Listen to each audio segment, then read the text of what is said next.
alternative zade ampijaliana tsy nanao raha tsy anao zany efa ampahorina ranomaso alahelo foana be ny henako amina tsy anozana fa mahita sosy anjarana nefa tsarovy ataovy ansaina fa za tsy lava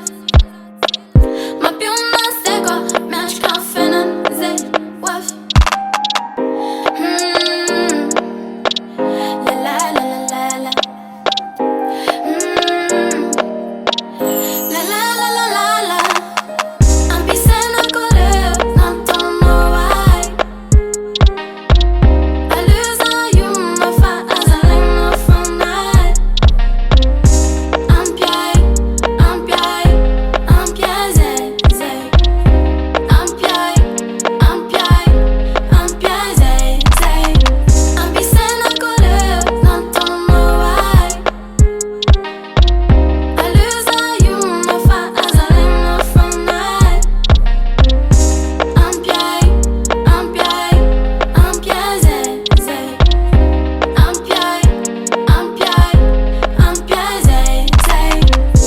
Nina olombelona mandetany manapatsona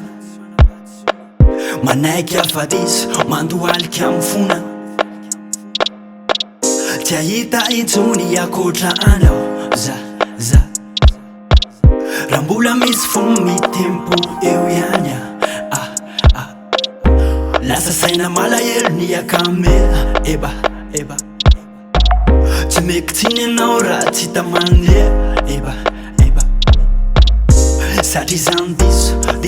diso taminao za satria za